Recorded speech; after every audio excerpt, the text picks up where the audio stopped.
So in this video, we're going to do some more problems using Newton's law of universal gravitation, which is F equals G m over r squared. So now we've got a 2,000 kilogram satellite. So here's our satellite orbiting 6380 kilometers above the Earth's surface. And we want the force of gravity on the satellite. But there's a little problem here. What we have to do, and maybe I'll draw it a little bigger here. Whenever we measure gravity, we always measure from the center of the Earth or the planet. Now this is 6380 times 10 to the third meters. We'll just convert it from kilometers to meters because we don't want to work in meters. So the satellite's up here, but we also have to add in the radius of the Earth. Let's remind ourselves what that was. It was in the previous problem. Oops, where's it at? Sorry about that. 6.378 times 10 to the 6th. Yep, there we go. So this is 6.378 times 10 to the 6th meters. We've got to add those together. We need the total radius from the center.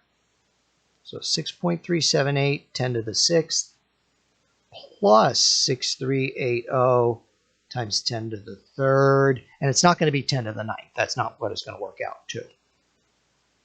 But let's see what we get. 6.378 times 10 to the 6th plus 6380 to the 3rd is, and we want that in scientific notation, 1.276 times 10 to the 7th meters. We need the total distance. So when we set up Newton's law of universal gravitation here, we have to put the total distance in. And you can see I just put them all in the formulas there. And let's see what we get. 4,900 newtons. It's still a pretty strong pull. It has to be because it's trying to keep the satellite in orbit around the Earth.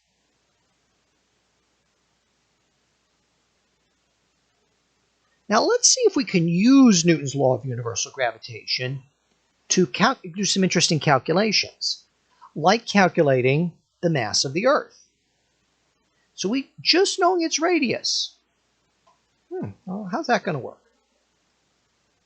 Let's think about a person on the Earth. Not really drawn to scale. Well, we know that person has mg. But what's really causing that weight, and that's a force. We would write it as weight, but we can write it as a force. But what's really causing that force is Newton's law of universal gravitation.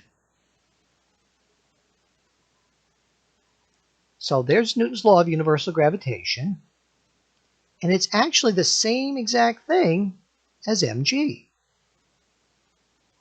So I can set them equal to each other. The force of gravity, the weight, is equal to the force of gravity from the law of universal gravitation. And what do you notice cancels? The little m's. So I get a much simpler formula. I don't necessarily need to memorize it because it's easy enough to derive. Now it says, well, what's the mass of the Earth? That's big M. So I could multiply both sides by r squared over g, over big G, which is the gravitational constant. Let's see what we get. Yeah, I did that. And then I just substitute. Now, little g is gravity, is our familiar 9.8 meters per second squared. And r is the radius of the Earth, which we don't want to memorize. I would give it to you certainly in a problem. And g is the gravitational constant. And yeah, that is the mass of the Earth. And we have to do this. There's no way we could measure the Earth, measure the mass of the Earth. We don't have a scale big enough. we have to use calculations involving astronomy and gravity and things like that. Now we could also, if we want to, and come on, let's go page down. It's been a little slow here.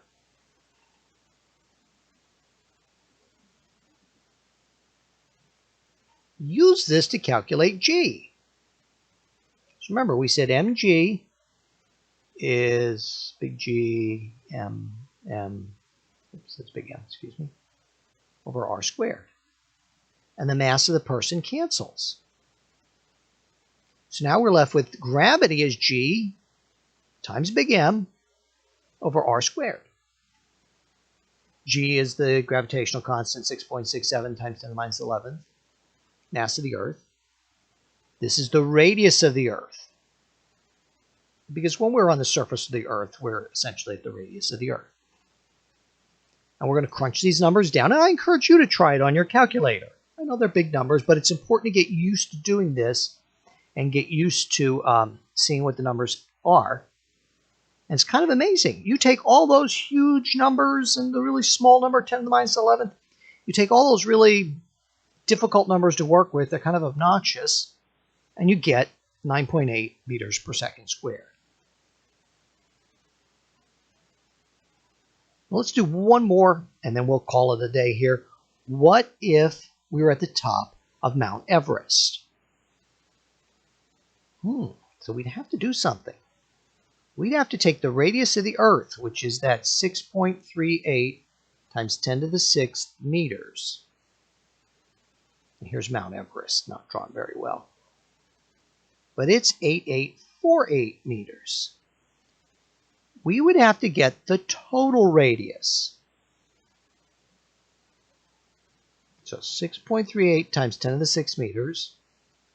And it's kind of neat because when you do this enough, you end up memorizing some of these really cool numbers. Like I know the mass of the sun off the top of my head, just because I do it so often. We get 6.389 times 10 to the 6 meters. So let's see if there's any difference. So I set the weight equal to the gravitational force, and I crossed out the m's. Now I've got this formula, which we saw in the last problem. Oh, and I left a whole bunch of decimals there. I guess I just left them in my calculator. Oh my, instead of 9.8, we're at 9.77. The formula works. If you go to Mount Everest, the gravity's a tiny little bit less at the top. Of course, the reasonable question is there any way that I would notice this? No.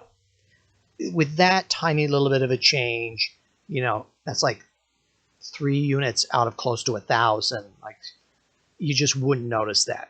It's the same thing if you're in an airplane. Gravity is actually a little bit less because you're so much further from the center of the Earth. But in the big scheme of things, not really. If you get up to go back to the bathroom or something, or stretch your legs in an airplane, you don't notice and say, oh, I'm that much lighter. You're not. Maybe it's 9.75 or something like that. We could do the math if we wanted, if we were in an airplane. But it's not significant that you're not going to notice it, but there is a drop.